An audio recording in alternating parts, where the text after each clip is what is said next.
Bienvenue dans Sharing is Caring, le podcast dédié au job sharing. Dans ce podcast, vous découvrirez des témoignages de duos inspirants qui ont pratiqué le job sharing. Vous découvrirez également le point de vue des entreprises, des DRH et des managers sur ce nouveau mode de travail. Nous sommes Florence Pavlovski et Léna Basile, cofondatrices de Worksharing. Nous vous accompagnons dans le déploiement du job sharing. Aujourd'hui, nous accueillons Laurent et Amaury, dit Laurie, sur un poste de responsable de service à 2 fois 100%.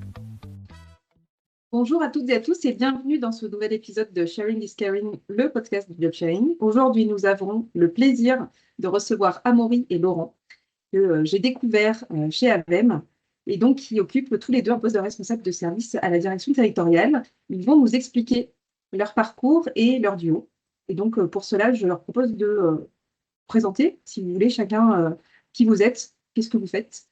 Moi, je suis Laurent Perrault, je suis arrivé chez Avem en 2019 sur un rôle de manager au niveau régional et depuis 2 ans, j'ai rejoint donc, la direction territoriale en tant que responsable de service et j'ai donc rejoint Amaury. Pour ma part, donc Amaury Walsh, moi j'ai rejoint Avem il y a 8 ans, d'abord dans la direction supply chain. Je m'occupais d'une plateforme logistique pour par la suite arriver chez la direction territoriale. D'accord. Et en fait, ce qui était amusant, ce que j'ai compris, la spécificité, c'est que c'est parce que Léna effectivement était en job sharing chez Avem, que en voyant une vidéo, si c'est ça, si c'est bien ça, Tout à du fait. job sharing, vous vous avez dit ah mais en fait c'est peut-être ce qu'on fait un peu. Peut-être que vous pouvez nous en dire un peu plus par rapport à ça. C'est tout à fait ça. En fait, on a eu une réorganisation dans notre direction territoriale et qui a fait que j'étais au départ le seul responsable de service et par la suite donc Laurent m'a rejoint et on s'est pas mal posé de questions parce qu'on ne savait pas si on se séparait le territoire tous les deux ou si on travaillait plutôt en binôme. On a pris la décision de travailler en binôme parce qu'on trouvait ça plus efficient plutôt que si lui avait le sud et moi le nord, en fait, on aurait été conviés à toutes les mêmes réunions, à tous les mêmes sujets, etc. Et on s'est dit que c'était plus intéressant de travailler en binôme et plutôt de se séparer par univers d'activité. Donc on a commencé à mettre ça en place, à se mettre des rituels entre nous pour se faire des passations d'informations, etc. tout au long de la journée et de la semaine. Et effectivement, là, on a vu une vidéo de Léna sur notre intranet Avem. Et là, on s'est questionné, on s'est dit, tiens, c'est bizarre, ça ressemble un peu à notre système d'organisation. Donc on l'a contactée pour échanger avec elle. Et c'est là où on s'est rendu compte qu'effectivement, on faisait du job sharing en binôme, enfin tous les deux, tous les jours, mais on faisait exactement la même chose, quoi. Sans l'avoir nommé. Exactement. Tel C'est quel. ça. La particularité du coup, c'est que finalement, on ne partage pas, on se partage pas le temps, parce qu'en fait, on est tous les deux sur le même métier à temps complet. Donc c'était une des différences principales entre nous et Léna. Mais voilà, disons qu'on avait décidé effectivement de pousser nos actions en binôme relativement loin, puisqu'aujourd'hui, en fait, on manage nos équipes vraiment en binôme. Les équipes ne sont pas séparées, mis à part dans les outils purement RH et administratifs, parce que Avem n'était pas prêt à ce management en binôme. Mais voilà, en fait, on essaie d'être un vrai binôme redondant, capable d'assurer les backups de l'un de l'autre lorsque l'un n'est pas présent ou ne peut pas être disponible lors d'une réunion ou peu importe sur quelle activité, l'autre peut y aller. Donc on assure aussi donc un maximum de disponibilité, que ce soit pour nos collaborateurs et aussi donc pour l'ensemble des services qui viendraient nous solliciter. Et Et donc, c'est vrai qu'on manage parce qu'on a 18 managers, donc on les manage tous les deux en binôme. Alors, ça les a un peu surpris au départ, parce que c'était une nouveauté pour eux d'avoir 2 personnes avec eux, enfin en phase 2. Mais ils s'y sont fait assez vite et ils ont trouvé aussi leur intérêt dans le sens où ça nous permet d'avoir soit l'un, soit l'autre de disponible. Et puis, suivant l'appétence de Laurent ou les miennes, ça permet aussi de leur laisser la liberté de, suivant les sujets, soit de nous parler tous les deux, soit plutôt d'aller vers Laurent, d'aller vers moi, etc. Donc, ils sont assez contents et satisfaits en fait de cette organisation. Puis enfin, je dirais un avantage, un des gros avantages, c'est sur l'organisation des backups, notamment sur l'organisation des congés. Ça simplifie grandement les choses. Ouais. Et parce que vous prenez pas vos congés en même temps. Non. Voilà, Faut donc vous on ne organiser, prend pas nos congés en forcément. même temps. Voilà, et Forcément, oui. on s'affranchit des longues sessions de passation d'informations, etc. Là, voilà, on a déjà toutes les infos à notre main, donc ça se fait naturellement et sans aucune je dirais, contrainte, voilà, ça se fait naturellement. Mm. J'avais une question, parce qu'on en a parlé, on va dire, en bac ensemble, mais quand vous vous êtes dit, bah, tiens, si on décidait de travailler tous les deux, enfin voilà, quand ça s'est réfléchi, on va dire, par rapport à la nouvelle organisation, concrètement, comment ça s'est passé? Comment est-ce que vous avez amené le sujet déjà auprès de votre management? Comment est-ce que ça s'est passé concrètement vous parliez des outils, etc. Mais à quel moment est-ce que vous avez acté les choses et concrètement, ça s'est passé comment pour que nos auditeurs, en fait, ils comprennent aussi vraiment la façon dont ça s'est passé? Je veux bien démarrer là-dessus, parce que ce qui s'est passé, c'est qu'effectivement, au démarrage, enfin, vraiment au T0, Amaury était donc le premier RS, responsable de service. Lorsque la décision a été prise d'amener un deuxième RS, au niveau de la direction, la question s'est posée de l'organisation au niveau national. Est-ce que c'est un sur l'ouest, un sur l'est, nord, sud, enfin bref. Sauf que dans les grands objectifs de cette transformation, il y avait le fait de passer de l'ancien découpage qui était en 4 régions, assez classique, hein, découper la carte de France en 4.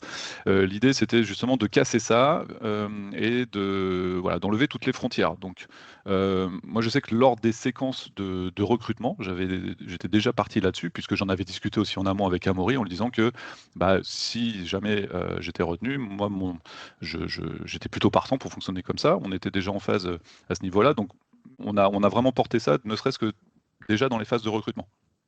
Et ensuite, quand on a acté mon arrivée à la direction territoriale, on a posé tout ça avec Amaury, on a présenté ce que l'on souhaitait faire à notre directeur, et globalement, ça a été validé comme ça, quoi.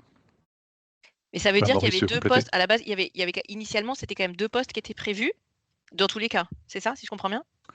C'est ça, Ouais. c'était 2 postes pour porter les activités de la direction territoriale, mais sans avoir plus d'idées que ça sur le fonctionnement, on va dire, sur le fonctionnement un peu plus fin. En fait, historiquement, la direction territoriale, comme l'a indiqué Laurent, était divisée en 4 régions. Il y avait 4 directeurs et des managers de proximité. Il n'y avait pas de RS. En fait, après, il y a eu des évolutions sur une des régions où c'est là où je suis arrivé et le poste de RS s'est créé. En fait, alors le poste de RS existait chez AVEM, mais pas sur la direction territoriale. Donc pendant un an, en fait, j'ai construit ce poste-là, comment il allait fonctionner, etc. au niveau sur un des secteurs. Et en fait, l'idée de la transformation, effectivement, c'était d'harmoniser les 4 régions, parce que 4 directeurs, 4 fonctionnements différents, même si tout le monde faisait la même chose. Les personnes faisaient que chacun avait un peu sa manière de travailler. Et une des directives et qu'on souhaitait aussi avec Laurent, c'était que des 4 régions, on n'en fait qu'une seule et que tout le monde bosse de la même manière. On harmonise en fait tous les process, etc. Et c'est là où on s'est dit que si on divisait la France en 2, on repartait un peu dans ces carcans de lui, il va gérer ça, même si on harmonise, naturellement, il y a des choses qui ne seront pas faites tout à fait identiques. Et c'est ce qui nous a aussi consolidé dans notre envie de travailler en binôme, d'innover aussi, parce que ça n'existait pas aujourd'hui chez AVEM. Et puis on s'est dit que même dans notre organisation, tous les deux, on porterait les mêmes sujets au même moment, aux mêmes réunions. Donc on ferait tout en double. Et dans l'efficience de nos postes, c'est pas ce qu'il y avait de mieux, quoi. Et c'est là où on a décidé de travailler et de travailler différent. Mais C'est ensemble, ça, commun. et on savait aussi qu'il y avait tout un tas de sujets à porter au niveau des services transverses, au niveau prod et au niveau support. Et du coup, si on était en binôme avec une séparation typiquement nord-sud, ça revenait finalement à porter tous les sujets en double, ou de l'autre côté, à ce que les services transverses, finalement, ils aient 2 points d'entrée sans réellement savoir qui allait voir, puisqu'on aurait porté tous les deux les mêmes activités. Donc ça n'avait pas vraiment de sens. Donc on a voulu vraiment porter le principe du binôme jusqu'au bout, quoi. Et alors, pour faire ce binôme, comment vous avez fait pour vous trouver, en fait, et puis de se dire que oui, ça va matcher entre vous? Alors, on ne s'est pas trouvé. D'accord. C'est ça. On s'est pas cherché. Non, en fait, le poste s'est ouvert, donc Laurent a postulé comme d'autres candidats. En fait, c'est les 2 directeurs de l'époque qui ont fait les recrutements. Mhm. Après, je côtoyais pas mal Laurent et d'autres postulants parce qu'ils étaient managers de proximité au sein de la direction territoriale. Donc, j'échangeais naturellement assez régulièrement avec eux. Donc, c'est pour ça, comme le disait Laurent tout à l'heure, c'est des choses qu'on avait déjà échangées en amont, que ce soit avec lui ou avec d'autres. Et en fait, naturellement, quand Laurent a été nommé, on se connaissait déjà, on connaissait un peu nos modes de fonctionnement. Donc on a démarré comme ça, et puis après on a voulu se challenger un peu. Donc on est allé chercher un formateur qui était interne chez AVEM, et on lui a demandé la possibilité de faire le disque, chacun Ah oui. chacun de notre côté. Mhm. Et puis en fait on lui a expliqué comment on fonctionnait, et il nous a dit je peux vous faire un disque alors, je sais Commun. plus comment il avait, commun, D'équipe. voilà, d'équipe. Mm. Voilà. Et donc on a fait ça, on l'a travaillé tous les deux, on l'a travaillé avec lui pour ressortir les points forts, les points faibles, et pour mieux apprendre à se connaître avec Laurent et avoir continuer à travailler nos automatismes en fait de fonctionnement, quoi. Mhm. Ouais, ça nous permettait d'avoir une approche différente, finalement, et qui permettait aussi de mettre en relief, et puis avec des mots, hein, puisque ça figure quand même dans une sorte de rapport là, de venir un petit peu formaliser, verbaliser comment l'un peut s'appuyer finalement sur les forces de l'autre. Et ce qui était d'autant plus intéressant, c'est que dans les conclusions, dans les grandes lignes, hein, de cette analyse, On a le droit d'avoir des révélations, des secrets, justement des conclusions. alors je les ai pas forcément en tête, mais disons qu'à la lecture, finalement, enfin moi je me souviens, ça m'avait fait un peu sourire parce que naturellement, je sais que voilà, sur certains sujets, je me disais effectivement ça c'est plutôt une force chez Amaury, et c'est la manière dont c'est ressorti clairement dans l'analyse. Donc je me dis non seulement c'était intéressant de le faire, mais en même temps je me dis finalement on s'est pas trop trompé dans notre fonctionnement, et ça nous a donné aussi une petite impulsion pour aller encore plus loin en se disant si on est dans la bonne direction, autant qu'on pousse encore plus loin et qu'on prête encore plus d'attention sur cette analyse qui a été faite à travers le disque. Donc on a confié aussi cette analyse à un de nos collègues qui s'occupe de l'amélioration continue au niveau de la direction territoriale, et qui nous en a sorti aussi, lui, quelque chose d'un peu plus synthétique, avec des propositions de pistes d'amélioration, etc., notamment sur le suivi de nos rituels, et puis comment venir finalement formaliser un peu de manière enfin, pour améliorer en tout cas notre suivi sur les différentes actions. Il y avait deux, trois petits sujets qu'on avait aussi en tête, mais ça permettait aussi d'avoir cette analyse d'un autre point de vue. Mm. En fait, Et- ce qui est ressorti un peu de ces synthèses-là, c'est que Laurent, naturellement, porte en fait la vision et la robustesse des solutions qu'on doit mettre en place, qu'on propose, etc. Et en fait, moi, je suis plus sur la partie où je sécurise le cadre et les process. Et en fait, même quand on a posé les questions à nos managers, c'est ressorti assez naturellement. Même notre responsable, quand on lui en a parlé, c'était aussi assez naturel. Donc en fait, le hasard a fait qu'on s'est bien trouvé parce que d'origine, on était complémentaires. Mm. Et c'est ce qui fait la force, c'est que finalement, vous aviez un socle commun quand même de vision, c'est ce que tu disais, hein. Ouais. Parce que vous disiez, vous aviez une même idée et vision sur le fonctionnement et le métier et comment mener à bien finalement la mission, et en même temps une complémentarité de compétences, même de vision et d'apport, qui crée la richesse. Parce qu'effectivement, sur ce mode de travail, ce qui est riche, c'est d'apporter la complémentarité et le fait d'avoir finalement un périmètre plus large qui couvre encore plus le champ des possibles, quoi, quelque part. Tout à fait. C'est sûr qu'on a un grand terrain de jeu là. C'est top. Non, puis c'est vrai que dans nos points communs, on aime bien bousculer un petit peu les habitudes, sortir des sentiers battus, comme on dit. Donc c'est vrai que ça là-dessus aussi, on s'est bien trouvé, et ça permet aussi d'alimenter toutes nos idées. Bon, il faut qu'on se freine un petit peu des fois, mais Oui.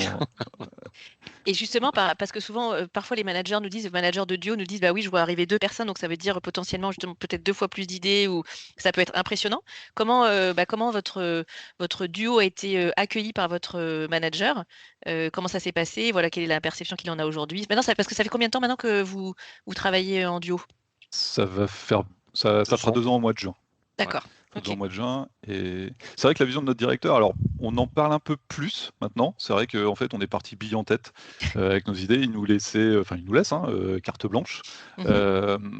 Et dernièrement, quand on s'est posé justement la question sur notre binôme, sur la manière dont on pourrait aller plus loin, faire les choses mieux, etc., on s'est dit, tiens, ça serait bien qu'on l'embarque aussi avec nous. Lui demander aussi son idée, etc. Et c'est vrai que lui, il y trouve un grand intérêt.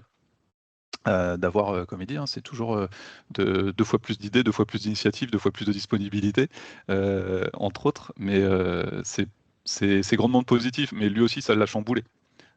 Parce que pas l'habitude de fonctionner comme ça. Donc il a fallu. Il faut encore que l'on trouve les bonnes marques de chacun. Voilà, ça fait partie aussi des axes de progression, d'évolution, finalement de notre binôme, et en embarquant notre directeur, de plus en plus, on vient lui parler de notre trinôme aussi, du coup. Ah oui.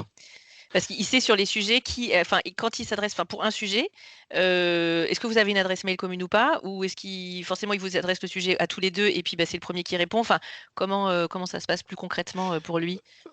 En fait, on a une adresse commune, pas que ce soit pour lui ou pour tout le monde. Parce qu'on a tenu le discours que si vous écrivez à l'un, vous écrivez à l'autre. Donc en fait, écrivez à l'adresse commune et puis le premier qui est dispo répondra pour la flexibilité et justement ce gain-là. Et l'autre sujet, c'est qu'en fait, on s'est séparé des univers. Parce qu'on a chez Avem, il y a plusieurs univers. Il y a la monétique, il y a l'automate, il y a le fiduciaire, il y a les enseignes et l'informatique.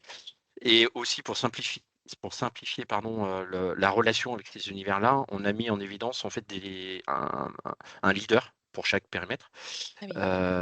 Donc Laurent est plutôt lui automate et informatique. Moi je suis plutôt enseigne, monétique et fiduciaire.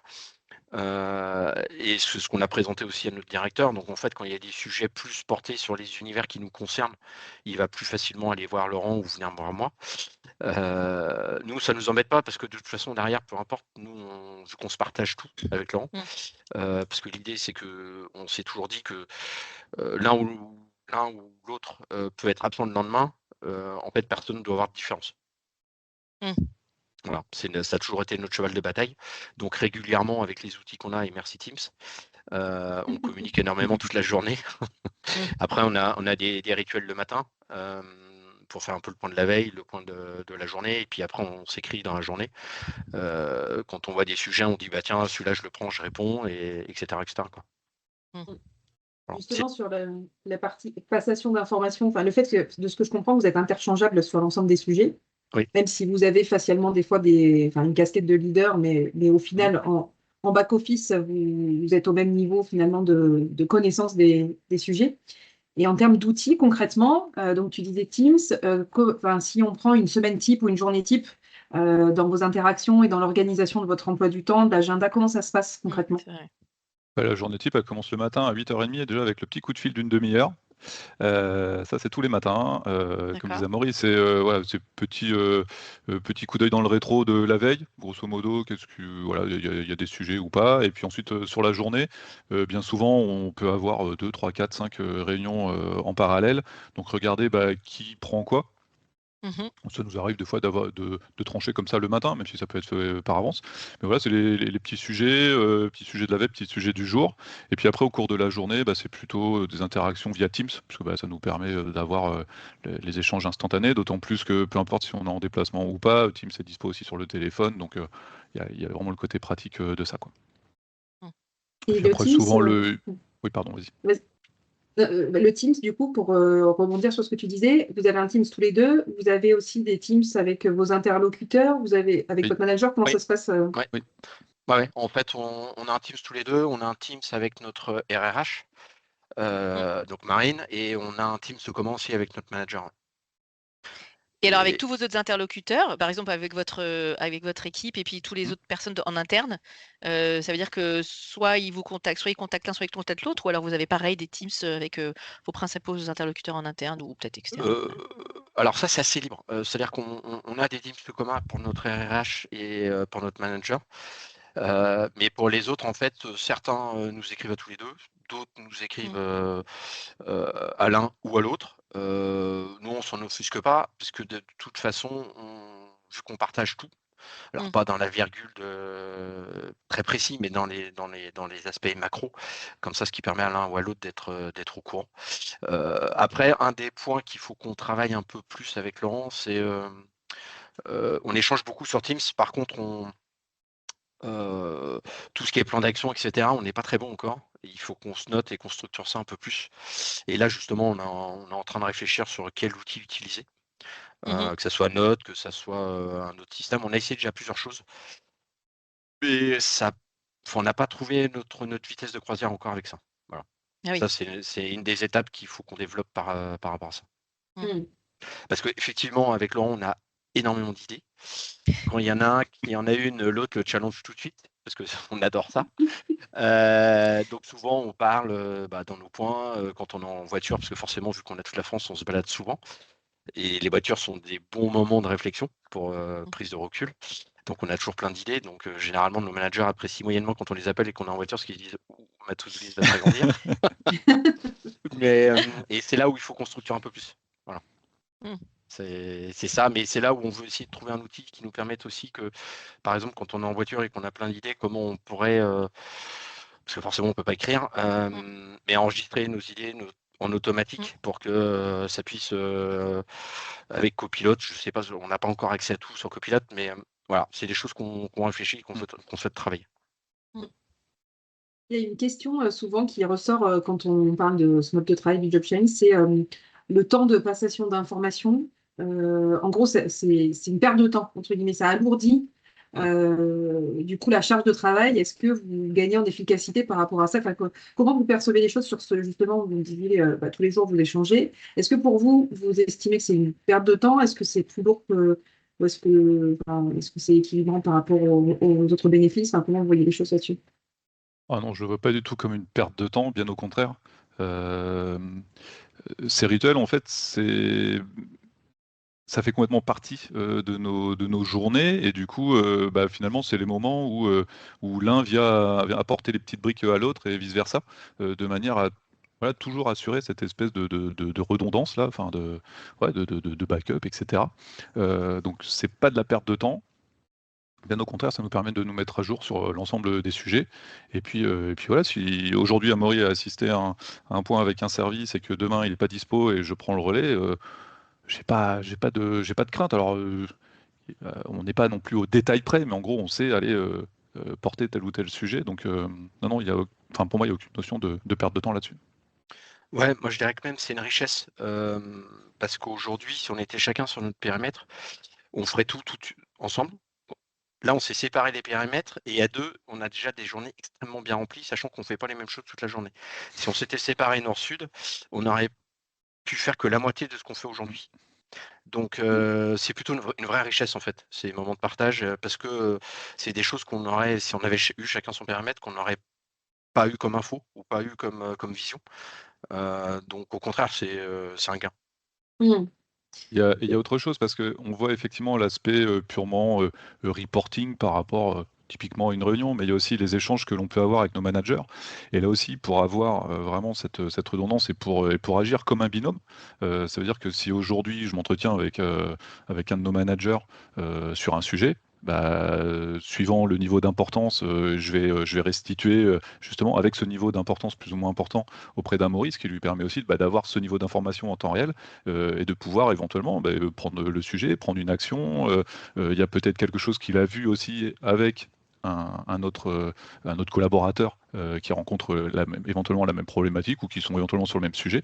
Et du coup, voilà, c'est vraiment le côté enrichissant et qui nous permet aussi d'être même plus pertinent dans les éventuelles solutions qu'on sera amené à apporter ou comme ça. Ouais, et puis pour rebondir, en fait, on challenge aussi un peu notre manager, parce que là, on lui a proposé, parce que cette année, on a fait nos entretiens, chacun de son côté, et on l'a un peu challengé en disant pourquoi pas l'année prochaine, on ne le ferait pas tous les trois en fait. Et alors, comment il a réagi? Il est plutôt bien, il n'est pas contre. Voilà, je pense que ça va le déstabiliser un peu, forcément. Parce qu'un entretien, c'est, même si il y a une partie de jugement, mais sans jugement sur une personne, là, il va juger un binôme en fait, mais chacun avec, et dans ce binôme, il y a Laurent avec avec ses qualités, avec, je dirais entre guillemets, ses faiblesses. Comme moi, j'ai mes qualités, j'ai aussi mes faiblesses, mais on pense que dans le binôme, on a plus de qualités à travailler comme ça. Donc ça va être aussi un challenge pour lui, je pense. Pour nous aussi, parce que ça sera aussi la première fois, mais je pense que c'est quelque chose c'est un exercice qui va être super intéressant. Mm. Ce Vous aviez des... qui est rigolo aussi pour l'anecdote, Léna, quand tu étais sur cette mission de job sharing avec Magali et que vous aviez fait ce pseudo Magalena, en fait, il y a comment je vais dire, une sorte de... Alors, c'est pas un lapsus, mais il y a un effet de langage qui est apparu quand notre directeur venait à parler de nous.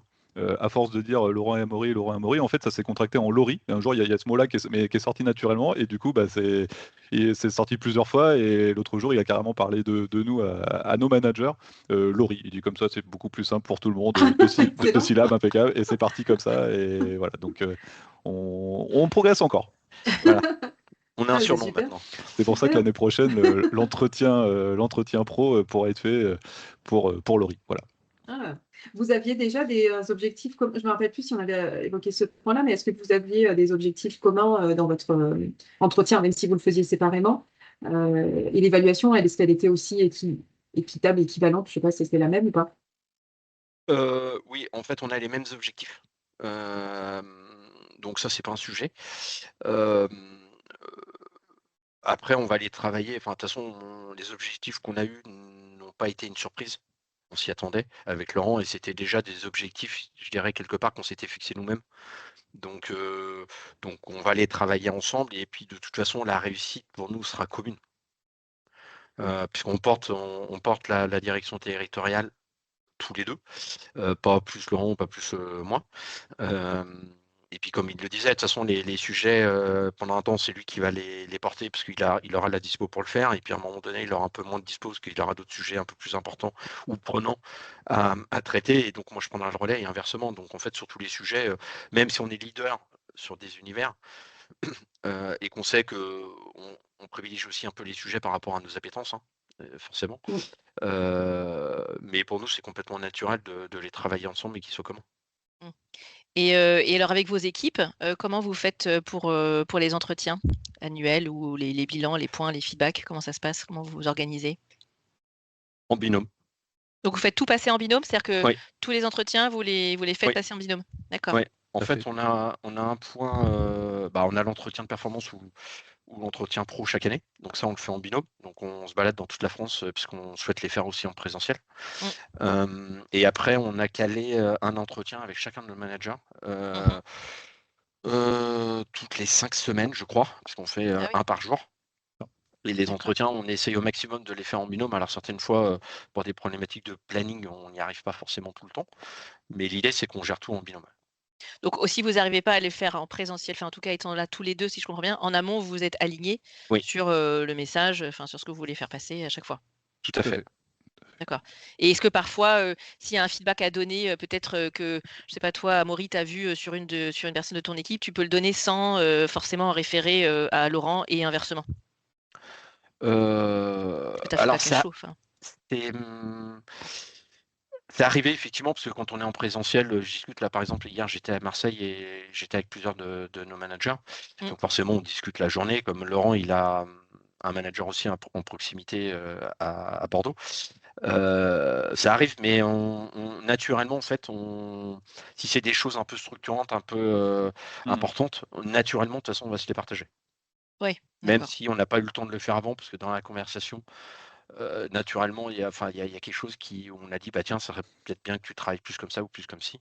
De toute façon, avec Laurent, on a pris l'habitude et l'inflexe soit de s'envoyer un Teams derrière dans la foulée, soit de se faire la synthèse le lendemain matin à nos points hebdo, quoi. Enfin Parce que dans les feedbacks que vous donnez aux personnes de votre équipe, est-ce que quel moment c'est déjà arrivé que vous soyez pas forcément d'accord sur, sur la performance, d'une des personnes? Et à ce moment-là, comment vous le gérez? Au dé. Ou aux fléchettes, ça dépend ce qu'on a sous la main.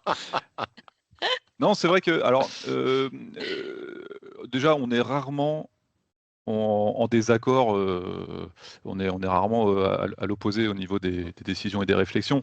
Ce qui s'est passé notamment dans le cadre de la préparation des entretiens pro, quand on amène les évaluations, Des fois, c'est bah là, plutôt 60%, bah moi j'aurais plutôt dit 70. Enfin voilà, on est sur ce niveau d'échange. On n'est pas, bah moi je mettrais plutôt 20%, puis l'autre, bah non, bah plutôt 90. Voilà. D'accord. C'est plutôt sur ce niveau d'échange pour que lors de la préparation, enfin lors de la restitution, pardon, ce soit cohérent et qu'on sache aussi porter ce message, que l'on soit justement en binôme ou en solo, suivant les cas, au moins que le message en tout cas qui est porté, il a bien été préparé par tous les deux, et en fait, on ne parle que d'une seule voix, et voilà, quand l'un porte un message, il parle comme pour les deux. Et vous n'êtes pas retrouvés dans des situations où un ou plusieurs collaborateurs auraient tenté un peu le papa-maman, un peu Bien j'ai sûr, demandé à l'un. bien sûr que oui. C'est naturel, c'est naturel. Ouais. Donc, Et comment ça s'est passé? Enfin, concrètement, comment vous avez géré la situation? bon, alors, on n'a jamais eu non plus de situation hyper critique. Mm.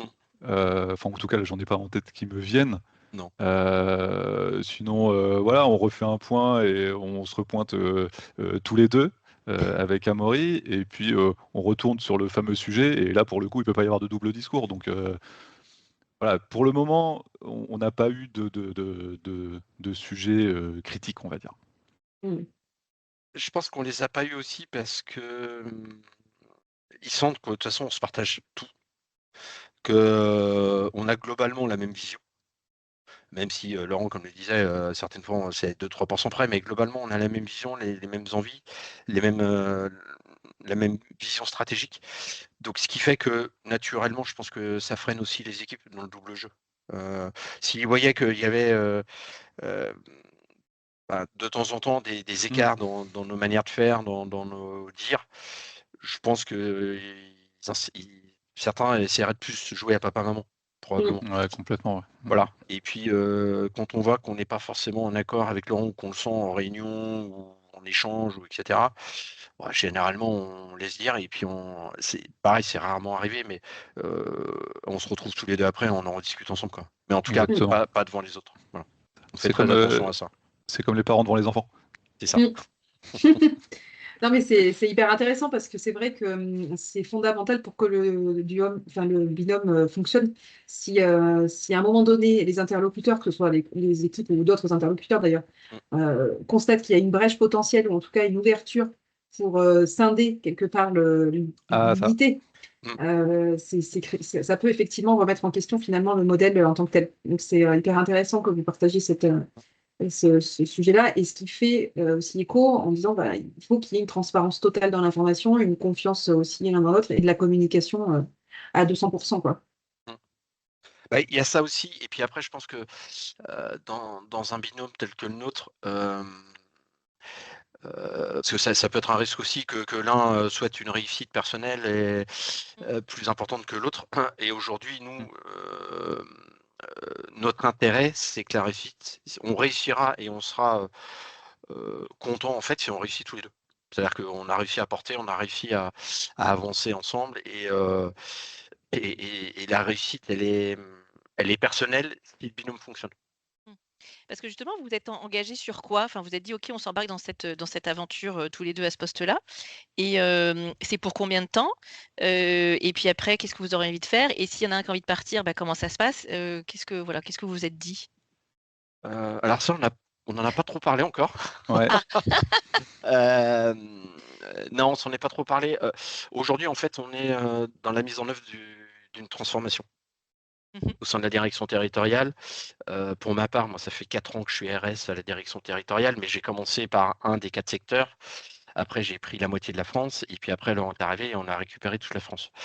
Je pense qu'on a encore pas mal de challenges sur au moins 2 ans Mmh. pour arriver aux objectifs qu'on s'est fixés d'harmonisation, d'efficacité, d'efficience sur la direction territoriale. On a 18 managers, on gère répartis sur 4 univers différents, 5.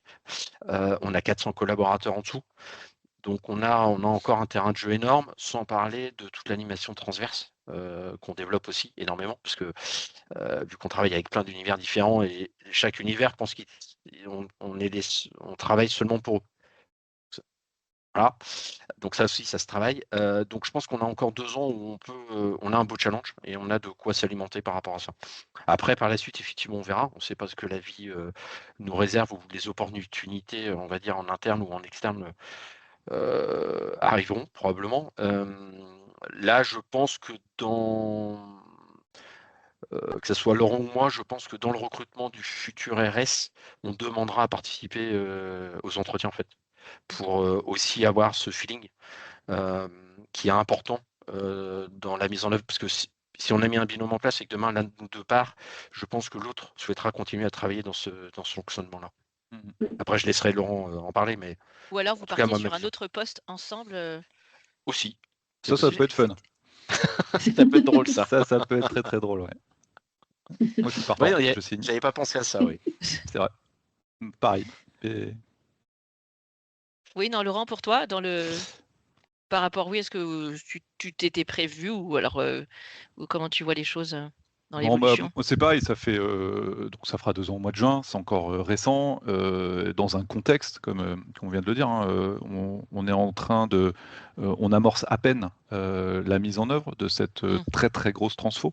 On repartait d'une feuille blanche quasiment, hein, pour réorganiser les process, etc., au niveau national, hein, de toute notre activité terrain. Donc c'est pas une mince affaire. Donc non, là on amorce à peine la mise en œuvre de tout ça. S'en suivront tous les petits réglages essentiels et nécessaires au bon fonctionnement. Donc non, là on a encore un petit peu de temps devant nous. Personnellement, je me suis pas forcément enfin je n'ai pas réfléchi activement à la suite. Voilà, aujourd'hui j'ai envie de, de, de me focaliser en tout cas pleinement sur le quotidien avec tous nos objectifs, on va dire plus prod, et puis ensuite sur du un peu plus long terme, parce qu'on commence déjà à nous parler de la suite, de ce que la vision un peu plus stratégique de la direction par rapport au cap à prendre. Donc non, je préfère me focaliser plutôt là-dessus.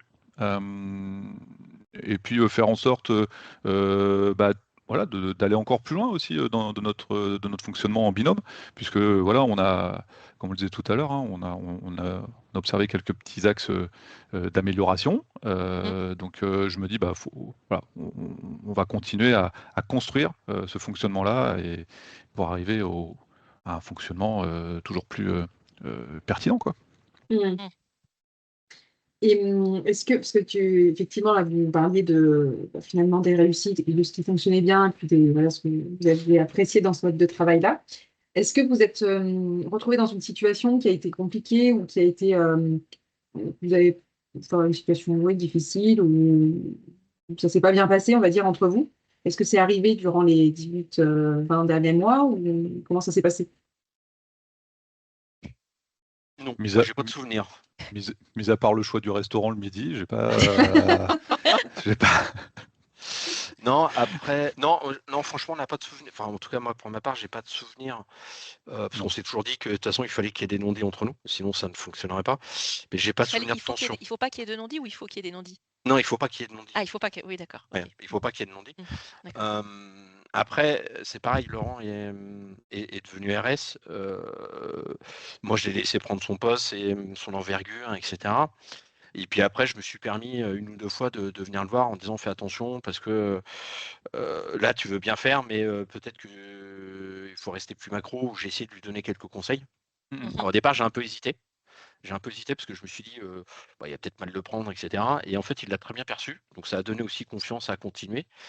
En sens inverse, c'est tout à fait vrai aussi. Et en fait, au fur et à mesure, ça donne confiance. Enfin, notre sincérité nous donne confiance, en fait, dans notre binôme. D'accord. Voilà. Et oui, ça c'est assez important effectivement de pouvoir se dire les choses et de façon authentique, transparente, honnête. C'est ce qui ressort aussi de tous les duos pour pouvoir avancer au mieux parce qu'au final, c'est enrichissant. C'est aussi feedback, on dit souvent feedback is a gift, on va dire. Ouais, c'est vrai. Et de pouvoir dire les choses en toute aussi, alors je sais pas si c'est le mot bienveillance, mais voilà, de se sentir à l'aise pour le dire et que l'autre soit aussi ouvert à le recevoir. Et alors, tout à l'heure, vous disiez, oui, on est encore en train de s'améliorer dans notre duo, dans notre fonctionnement, etc. De quoi vous pensez que vous auriez eu besoin, peut-être dès le départ, qui aurait pu vous aider pour peut-être démarrer encore plus vite ou encore mieux fonctionner ensemble plus rapidement avec le recul? J'ai pas l'impression qu'on ait réellement patiné au démarrage, si je puis dire. Mhm. Oui, on s'est cherché dans la construction de ce binôme, mais je sais pas si un mode d'emploi nous aurait permis, allez, peut-être de gagner un petit peu en rapidité. Je sais pas, je sais pas. Comme on disait tout à l'heure, on a surtout identifié la nécessité d'avoir peut-être des outils ou voilà, des petits tips pour formaliser un petit peu plus nos actions, etc. Mais non, je vois pas. On partait dans une aventure vraiment euh, que j'ai envie de qualifier d'innovante. Mhm. Euh, Dans un contexte aussi de transformation. Donc, non seulement notre mode de fonctionnement, poser un binôme, c'est innovant, dans une transfo qui menait à se transformer justement vers quelque chose d'innovant aussi. Donc, Mhm. voilà, pour moi, j'ai pas de. On aurait pu faire de 10 000 façons différentes, certainement, mais en tout Mhm. cas, la manière dont on l'a abordé, je la regrette absolument pas. Voilà. Je suis pas certain qu'en fait, au départ, un accompagnement aurait été nécessaire. En fait, on s'est construit au fur et à mesure euh, en fonction de nos besoins Mhm. et vis-à-vis de l'autre. C'est-à-dire que je pense que si on a vu un accompagnement, ça nous aurait peut-être freiné sur certains points, parce qu'on nous aurait orienté plutôt à droite, plutôt à gauche, plutôt en haut, plutôt en bas, peut-être. Alors que là, en fait, on s'est construit, on a mis les choses en place, parce qu'à un moment donné, Laurent avait des besoins. Il y en a d'autres qu'on a mis en place parce qu'à un moment donné, j'avais peut-être plus de besoins. Et c'est comme ça qu'en fait, on a réussi je pense, à trouver l'équilibre qu'on a aujourd'hui, notre mode de fonctionnement. Et que si on n'était peut-être pas passé par cette phase-là, euh, l'un et l'autre, on répondrait peut-être moins aux besoins, en fait, d'infos de l'un ou d'infos de l'autre. Ou, voilà. Donc je pense que c'était une phase nécessaire Mhm. où je pense qu'il faut qu'on ait une phase sans être accompagné. Par contre, après, et c'est là où on est allé chercher les disques, c'est là où on est allé, c'est là où on a rencontré Léna. Mhm. Là, on va échanger la semaine prochaine avec notre service, notre directrice des ressources humaines. Et c'est peut-être là où, en fait, on s'est posé la question, on a regardé comment on pouvait se faire accompagner, mais en fait, je pense qu'il faut qu'on vive aussi notre organisation, notre système. Alors après, c'est un peu différent de ce qu'a vécu Léna, parce qu'eux, ils se partageaient un poste, mais aussi le temps. Vu que nous, on est là tout le temps, toujours, etc., le besoin, je pense, est un peu différent Mm. d'accompagnement. Mm. Oui. C'est vrai que quand on en avait parlé, ce qui était intéressant, je trouvais quand même ce qui était ressorti, bon déjà le fait de pouvoir en discuter, de brainstormer ensemble et d'avoir un retour miroir un peu de la pratique, parce que c'est vrai que quand on en avait parlé tous les quatre, on avait échangé aussi un peu des tips, des fonctionnements, etc. Et de Mm. dire, bah, ok, comment tu marches, comment tu fonctionnes, d'essayer de trouver, on va dire, des fonctions, enfin en tout cas d'ouvrir le champ des possibles sur les fonctionnements et de dire bah, comment est-ce qu'on peut optimiser, améliorer, etc. Parce qu'on ne pense pas à tout et qu'il y a des Mm. choses sur lesquelles finalement bah, chaque expérience est unique et ça c'est vrai. Chaque Mm. duo et chaque binôme va créer son propre mode de fonctionnement et sa façon de vivre le sujet. Et c'est pour ça que c'est un mode de travail qui est hyper flexible en fait. Parce qu'il n'y a pas de mode d'emploi en disant mais il faut faire ça comme ci, comme ça, machin. Par contre, je trouve que ce qui est intéressant, c'est d'avoir et ce que vous avez fait avec le disque, je trouve ça enfin, nécessaire et indispensable, par exemple. Tu vois, de prendre de Mm. temps de recul et de dire, bah, OK, déjà, est-ce qu'on apprend à mieux se connaître chacun? Et ensuite, à deux, quand on interagit et quand on se projette sur des situations concrètes, positives, voire peut-être plus complexes, parce qu'il y a aussi ça hein, dans les zones de confort et d'inconfort. Et puis, dans le fonctionnement aussi, de pouvoir mettre à plat un peu en fonction de l'environnement. Et ça, c'est aussi très propre à chaque entreprise. Parce que bah, nous, on s'est heurté au même sujet que vous sur les outils qui ne sont pas prévus pour. C'est ça. Voilà, OK, on va se creuser la tête alors avec l'IT, avec machin. Enfin, effectivement, ce que vous disiez, les outils, nous, on avait aussi réfléchi à automatiser, etc. Et je trouve que ça, par contre, ce fameux pas de côté, tu vois, pour sortir un peu de la machine à laver et de notre face. Parce que des fois, en fait, on voit les choses de notre prisme parce qu'on est habitué. Et je trouve que c'est encore plus vrai.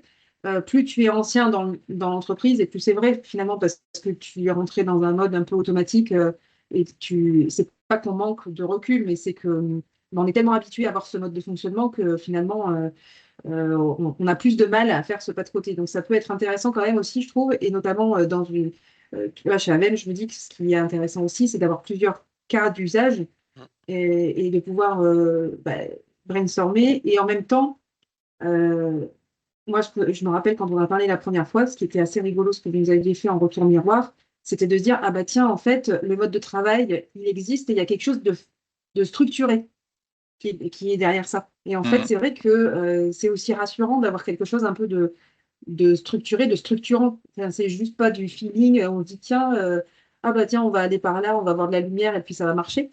Et du coup, tu as des choses qui sont réplicables et qui sont du coup transposables aussi au modèle, sans être forcément sur du copier-coller partout, mais des tips, des bonnes pratiques. Et ça, je trouve, c'est aussi, les retours d'expérience sont enrichissants quoi, sur ces sujets-là. Mhm. Tout à fait. Ça peut apporter effectivement. Et c'est vrai que, et aussi, nous, c'est vrai qu'on l'avait vécu avec Aurélie, parce que dans notre mise en place avec Magali, on a eu cet accompagnement, mais Aurélie aussi. Et je trouvais que le fait, parce qu'il y a le binôme, c'est sûr, c'est ce que vous disiez, déjà, il faut être convaincu, il faut être à fond, à fond, et c'est parce que c'est vous qui l'incarnez et qui le vivez. Mais tu as aussi tout l'écosystème, quoi. Et donc, pour aussi embarquer le collectif, et notamment, je trouve que le manager, c'est hyper important, en fait, qu'il comprenne le modèle, qu'il adhère, et puis qu'il ait aussi cet espace, entre guillemets, qui soit possible pour lui. Enfin, nous, en tout cas, on l'avait vécu Mhm. avec Aurélie, où, en fait, elle avait, bah, pareil que votre manager, c'est-à-dire qu'elle l'avait jamais vécu de manager un duo. Et c'est vrai que ça peut être un peu déstabilisant et de créer aussi ces espaces, parce que nous, on a eu les espaces du coup à quatre, entre guillemets, et elle, avec aussi son espace plus personnel, bah, ça permet moi je dis ça, c'est le pas de côté, mais c'est le pas de côté, prise de recul, où des fois tu as besoin un peu d'extérioriser, de verbaliser, et puis de cheminer aussi dans ton fonctionnement, parce qu'il n'y a rien qui est linéaire, et puis en plus, ce que vous vivez aujourd'hui, peut-être dans 3 mois, ce sera différent, et dans 6 mois, encore différent, et parce que vous allez C'est faire ça. évoluer, et c'est de l'amélioration continue, donc c'est super. C'est ça. Bah, en fait, on s'est fait plusieurs fois la remarque, hein, mais c'est comme la construction d'un couple, entre guillemets. Mm. Parce que c'est au quotidien, etc. Bon, on n'a pas encore entamé la pile d'assiettes, on s'en est pas trop jeté à la figure. Mais c'est voilà, et en fait, ça ne peut fonctionner que si l'un et l'autre a une confiance énorme en l'un et l'autre. À partir du moment où la confiance sera cassée, là, ça sera plus compliqué. Et donc c'est surtout ça. C'est pour ça que les non-dits, il n'en faut pas. Il faut une sincérité, il faut oser dire que, alors ça nous est pas encore arrivé avec Laurent, mais peut-être qu'à un moment donné, ça nous arrivera en disant, bah non, là ce que tu as fait, je suis pas d'accord, ou tu pars pas du tout dans le bon sens. Voilà, on a la chance que ça nous soit pas encore arrivé. Je pense que bon, forcément dans une vie, ça arrivera à un moment ou à un autre. Mais on a cette franchise et cette confiance en fait l'un envers l'autre, qui fait que même nos managers voient qu'en fait ils peuvent pas jouer à papa maman non plus quoi. En fait, il n'y a pas de faille pour l'instant. Et s'il y a des failles, on fait en sorte que personne ne les voit et qu'on en discute ensemble. C'est hyper important. Ouais, donc dans ce que j'entends, vos facteurs clés de succès, je comprends le pas de non-dit, oser dire les choses, la confiance, La la transparence. franchise. Et qu'est-ce qu'il y a d'autre pour vous, ouais, pour que les gens puissent, enfin, les auditeurs aussi puissent comprendre, se dire, ok, bah, qu'est-ce qui fait que ça peut fonctionner? Transparence, donc il y avait ça aussi, c'est Ouais, ça? Ouais, la transparence, ouais. transparence. Ouais. En fait, Et- l'objectif de tout ça, c'est que l'un comme l'autre, nous puissions parler d'une seule voix. Et en fait, là-dedans, c'est la crédibilité en fait du binôme. Mm, mm, Mais ça, enfin, c'est valable pour un binôme, c'est valable pour même pour une personne solo. Enfin, mais globalement, si tu arrives à donner de la crédibilité au binôme, je pense que là, tu as du coup l'adhésion de tes collaborateurs et puis la validation de ton manager, quoi. mm. D'accord. Et alors l'autre jour, il y a quelqu'un qui m'a dit, en fait, moi, le job sharing en 2 fois 100%, j'y crois pas et je comprends pas l'intérêt. Par rapport à, quand on travaille dans une équipe et on est dans hyper collaboratif, qu'on va aller demander, conseil à son binôme, et cetera. Donc pour vous, comment vous voyez les choses? Parce que là, vous êtes en job sharing 2 fois 100%, ce qui est pas le Ouais, cas, c'est pas ce qui est pas majoritaire, hein. En général, c'est ouais. plutôt du temps partiel, mais il y a quand même des cas où effectivement il y a du 100%. Qu'est-ce que vous auriez à dire par rapport à ça? Comme on a dit au début, hein, par rapport à la charge qu'il y a apportée, aujourd'hui, ce que l'on arrive à réaliser en binôme, Mhm. alors c'est peut-être pas parfaitement le double de ce qu'on aurait fait tout seul. On n'a peut-être pas cette prétention-là non plus. Mhm. Mais si c'est pas 200%, je pense qu'on s'approche des 150, largement. Mhm. Mhm. Donc rien que pour ça, ça présente un gros intérêt, sans compter les aspects backup, etc.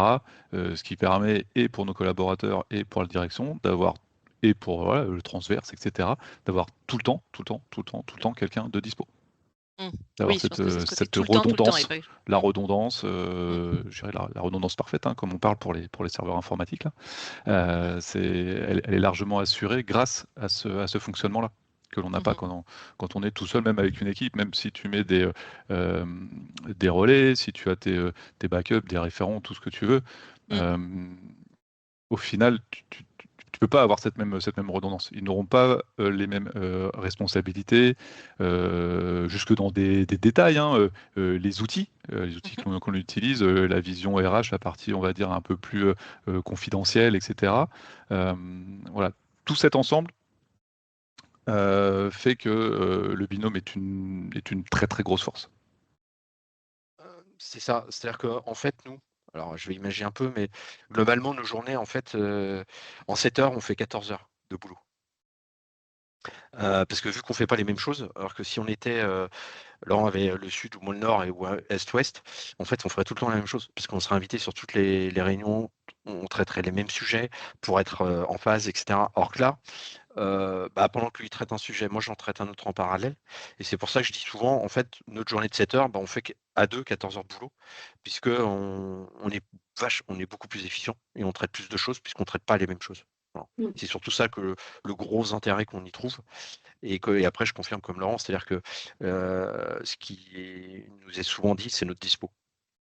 Ouais. Alors, Oui. malgré le fait qu'on soit en réunion, parce que dans les réunions, c'est pareil, il y a des réunions où on ne peut pas regarder Teams, on ne peut pas répondre à des mails, etc. Bon, il y a certaines réunions, ça nous arrive. Et on voit naturellement, quand on voit un Teams tomber, parce on a aussi orienté un peu nos équipes et nos clients, on va dire, à dire, voilà, s'il n'y a pas d'urgence, c'est de l'info, passez par Hotmail, par Outlook, pardon. Et si par contre il y a une urgence, etc., c'est plutôt Teams. Et, euh, et puis suivant les réunions, parce qu'on a partagé nos agendas, bien évidemment, etc., ça nous permet de savoir si, tiens, là, je sais qu'il gère plutôt un sujet un peu chaud, je sais qu'il sera moins dispo, moi j'ai une réunion un peu plus cool, donc je vais plutôt surveiller ça, etc. Mm. Donc en fait, les gens disent, on n'a jamais de sujet avec eux, en fait, entre guillemets, de disponibilité, quoi. Mm. Si, Oui, si vous deviez dire, parce que souvent on nous pose la question de la productivité. Voilà, est-ce que c'est plus productif finalement d'être deux? Et d'ailleurs, c'est la même chose à deux temps partiel ou là, à deux temps plein. Vous évalueriez à combien le gain de productivité d'être sur ce mode de travail? Pas facile à quantifier comme ça. Mhm. La question n'était pas forcément préparée. Le gain en productivité, il y a un gain en productivité, en tout cas, il y a une différence de productivité versus une seule personne et le binôme. Mais le gain, comme je disais tout à l'heure, on n'est peut-être pas au double, mais au moins 50% de plus. Ouais. Mm.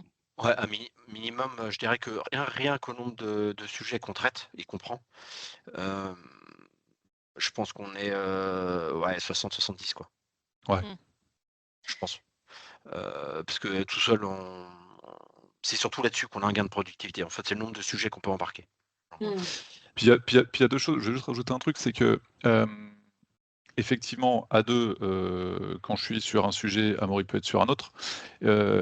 Et aussi, quand on se pointe tous les deux dans une réunion avec d'autres services, une réunion qui va durer 1 heure, si on y va tous les deux, on peut déballer chacun nos idées, venir peut-être l'une en amène une autre et on s'auto-alimente. Et ce qui fait que des fois, en 1 heure, on a peut-être déroulé beaucoup plus que ce que l'on aurait pu faire tout seul en 2 ou 3 heures.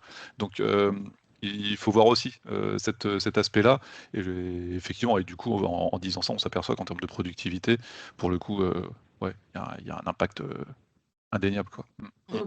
Oui, il y a du quantitatif et aussi du qualitatif, parce que c'est souvent ce qu'on dit, Complètement. c'est que j'entends la disponibilité, productivité, mais aussi plus d'idées. Enfin, à deux, ce qu'on produit va être de bien meilleure qualité. Enfin, pour l'avoir aussi vécu, par rapport. Enfin, moi, avant, j'étais toute seule sur mon job et je suis passée à 60% en binôme, et donc mon binôme était aussi à 60%. Et donc, ce que je produisais avec lui était de bien meilleure qualité et avait moins Ouais. besoin de retour de la part de notre manager, de notre boss à l'époque. Ou alors les feedbacks ce qu'on pouvait amener aussi à l'équipe, c'était encore plus riche, donc plus complet. Voilà. Voilà. Et Non, c'est des c'est tout à retours que fait vous ça. avez eu. Est-ce que c'est des retours que vous avez eu aussi de la part de vos interlocuteurs ou même de vos équipes ou de votre manager? Parce que la disponibilité, ça j'ai bien compris, ça vous l'avez bien dit, mais voilà, sur cet item-là, Alors c'est pas un item on est venu on n'en a pas échangé encore, sur Mmh. cet item-là. On s'était même nous-mêmes pas posé la question jusqu'à ce soir Ouais. et que vous la posiez. Et c'est en réfléchissant en fait à notre organisation, et cetera, on s'aperçoit que bah oui, on gagne en productivité parce que rien que sur le nombre de sujets qu'on embarque, Mmh. on est gagnant. Alors, rien que ça. Après, comme partout, il y a des sujets qu'on arrive à régler très vite et il y a des sujets où il faut un peu plus longtemps. Mais pour l'instant, ouais, on n'est pas trop venu nous chercher sur ces sujets de productivité. Bah, quelque part, ça prouve aussi qu'on est efficace et que notre binôme apporte du plus. Parce que si c'était improductif, je pense qu'on serait déjà venu nous challenger par contre. Oui. On le remarque aussi, quand on vient comparer, l'avancement de certains travaux comparé à d'autres services. On voit que enfin, on s'aperçoit, enfin, en tout cas, moi, je m'aperçois qu'à 2, oui, on embarque des sujets beaucoup plus rapidement, on est beaucoup plus pertinent, on avance plus vite. Hem, Parce que, bah, voilà, toujours pareil, hein, on s'auto-alimente, tous les 2, donc quand il y en a un qui peut être des fois en baisse d'inspiration, en baisse de forme, bah, forcément ça donne la petite impulsion là qui permet d'aller chercher un petit peu d'idées, d'oxygène. Mmh. Et souvent, on se rend compte que c'est heureusement d'ailleurs pas au même moment qu'on a les up and down. Et que C'est quand vrai. Oui, il y en a un qui est en haut, l'autre inversement, et du coup, ça permet aussi c'est vrai. d'équilibrer Mmh. un petit peu à l'état, on va dire, que ce soit de forme émotionnelle, de niveau aussi on va dire au niveau professionnel, quoi. Et donc ça, Mmh. c'est aussi intéressant parce que du coup, Ouais, ouais, complètement. prendre le relais et s'appuyer l'un sur l'autre, donc ça, c'est chouette. Tout à fait. Mmh. On arrive tout doucement à la fin et on vous avait demandé dans la préparation de réfléchir à 3 mots qui définissaient votre binôme. Donc, si vous avez un petit peu réfléchi, qu'est-ce que, Amaury, tu dirais de Laurent?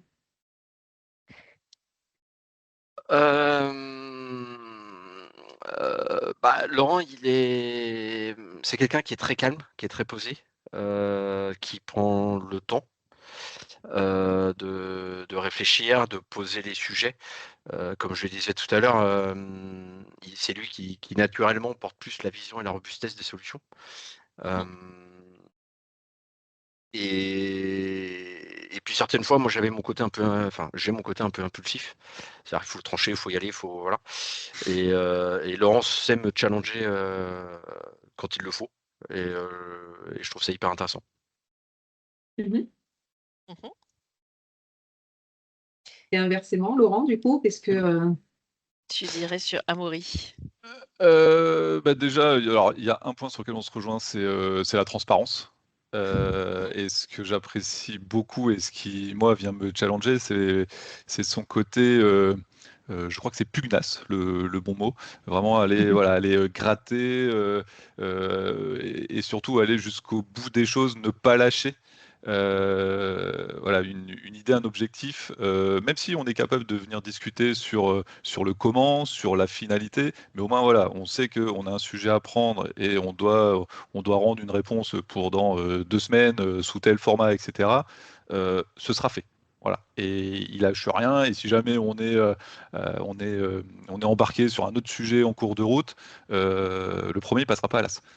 C'est ça. Voilà. Et moi j'ai tendance comme je disais tout à l'heure, à vouloir des fois prendre un peu tout et même des fois ce qui n'est pas forcément de mon ressort. Et du coup voilà, ça permet de venir refixer les objectifs en disant hop hop hop, là on nous attend ici. Mhm. Donc la vraie complémentarité, on la sent Ah bien, complètement, ouais. avec Tout à un fait. socle commun. Tout à D'accord. fait.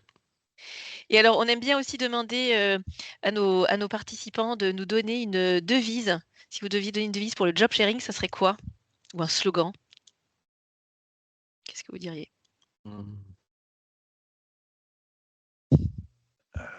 Bon, à deux, on est plus fort. C'est exactement ce qui m'est venu en tête. C'est le premier truc qui m'est venu en tête. C'est vrai? Bah, écoute, je pense Ok. qu'on peut, voilà, on peut valider. Devenez plus fort. Super. On valide. Ouais. Merci beaucoup. Bah, merci à vous. Merci à vous. Merci, merci beaucoup de nous avoir partagé votre expérience. Et ce qui était vraiment intéressant, c'est que là, votre spécificité, c'était vraiment à 2 fois 100%, ce qui n'est pas forcément le cas, voilà, de tous les job sharing. Et on a bien compris, effectivement, l'avantage pour vous aussi, pour l'entreprise. Donc, côté disponibilité, productivité, on a compris que vous allez peut-être refaire vos calculs pour voir combien effectivement ça fait exactement. Peut-être rendez-vous à une prochaine Arrivé à session, je ne sais pas. 172%. D'accord, voilà, c'est ça. Et puis de vous dire que, effectivement, c'était aussi important d'apprendre à vous connaître, de savoir comment l'autre fonctionne. Mm. Et inversement, pour pouvoir mieux vous caler. Et puis, on sent que vous avez encore envie d'apprendre et de progresser ensemble et de trouver la meilleure façon de fonctionner. Donc, on espère que ça donnera aussi source d'inspiration. Et je trouvais super intéressant, c'est quand vous disiez aussi, de dire, dans l'organisation, finalement, plutôt que d'être dans la répartition, enfin, un nord, un sud, un ouest, un est, on fait le même job et ça évitera de dupliquer les sujets. On les traitera d'une seule voix, mais avec beaucoup plus de puissance. Donc, je pense que ça peut inspirer aussi d'autres entreprises et pour pas mal de jobs où parfois effectivement on peut avoir cette tendance à répartir dans la France, à splitter ou autrement un périmètre et là on voit la force et la puissance.